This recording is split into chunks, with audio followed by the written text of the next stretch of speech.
What happens when you mix world-famous beer, highways with no speed limits, and kitchens where tradition is guarded like a secret? That's Germany. While my primary destination was Germany's southern region of Bavaria, I first started in Cologne, in the western part of the country. Back in Cologne! It has been since 1999. I am back. I am so excited. It's one of those cities that feels not only beautiful to visit, but would also be a beautiful city to live in. I slowed things down with a stein of beer by the Rhine River, one of the best things you can do alongside any river, in my humble opinion. The next morning, I went to run off the hangover along the Rhine. Basking in perfect weather conditions, I cooled down in one of the prettiest neighborhoods in the city. Jeez, Cologne is beautiful. I said goodbye to Cologne, jumped in a car, and took the Autobahn towards Munich, the capital of Bavaria, and maybe one of Europe's most livable cities. This tract of the German highway system has no speed limits, and it's exactly what you'd imagine.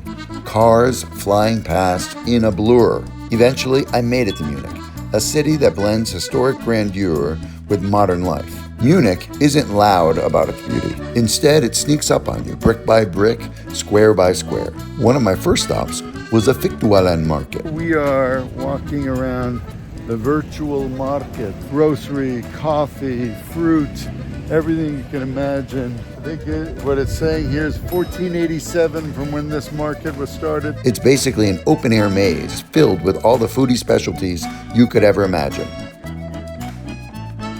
Stalls dedicated to meat, mushrooms, pickles. What would we be doing in Munich without cheese? Here we are at not only one, but multiple cheese shops. For my inner chef, this was straight up heaven. Then there was Kustermann, The largest kitchen appliance store. This sounds like a place that I need to check out. This place has been around since 1798, and it's basically a one-stop shop for everything kitchenware. A must-visit for everyone even mildly interested in cooking. And of course, no Munich trip is complete without catching a game at the Allianz Arena, home to Bayern Munich, one of the world's most famous soccer teams. The stadium itself, a total showstopper. It's the only one in the world that changes colors. Red for Bayern, blue for 1860 Munich, white for the German national team, and plenty of other shades in between. Next up in my search for the best Munich had to offer, Gummy bear shop, that's right, in Munich. Let's go check it out, see what we can find. Oh, I know what we're gonna find. I hit the local Haribo shop and basically tasted their entire lineup. It was like stepping straight into a childhood dream. And this was just the beginning of my foodie adventures. At a local Big Green Egg dealer, I tried a bratwurst served with Germany's famous potato salad, the kind made without mayonnaise. No mayonnaise, kill the mayonnaise. No mayonnaise in potato salad ever. On the side was sweet mustard, or senf. Pro tip for potato salad, ditch the mayo. Go for a mix of mustard, vinegar, and sugar. Trust me, it is way better. I've got my plate, I'm ready to go. Sausage, potato salad, mustard. This is the Bavarian experience, bring it on.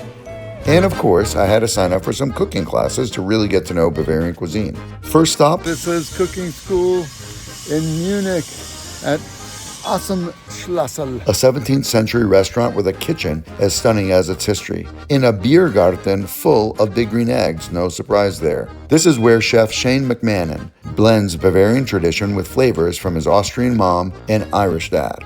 Once we started cooking, I learned something quickly. A Bavarian menu without pork doesn't exist. Pork is a must or you risk upsetting the locals. Shane and I cooked up a proper Bavarian lineup. Schweinbraten, the classic roast pork, and a staple at Schnitzel. The Schweinbraten is ready. Look at the beauty of this skin. It is gorgeous, crackling. This thing's ready to serve. Schnitzel made from breaded veal. Spätzle, a soft dumpling served with a rich gravy. And to finish, we made Schlutzkrapfen, ravioli stuffed with potatoes, sour cream, and chives, tossed in a brown butter as a nod to Shane's Austrian roots. This wasn't just dinner, it was the kind of meal you'll never forget. You've got to come here and try it for yourself. The food is simply amazing. It's an honor that you're here. Perfect. Always remember I will wear with always pride. remember Munich. I will wear with pride. Yeah.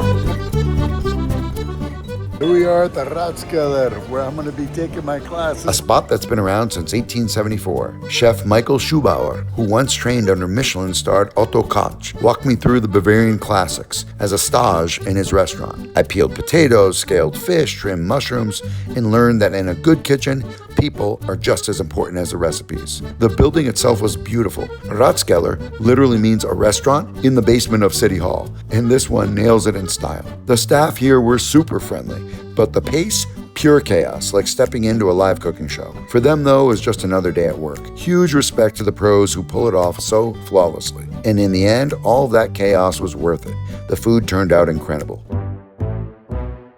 With that, my trip came to an end, but Munich is now officially one of my favorite cities. Thanks for tagging along on this journey. If you liked it, stick around for more culinary travel adventures. Click here to check out my latest trip to Italy. Don't forget to subscribe to join me on my road to 50 cuisines.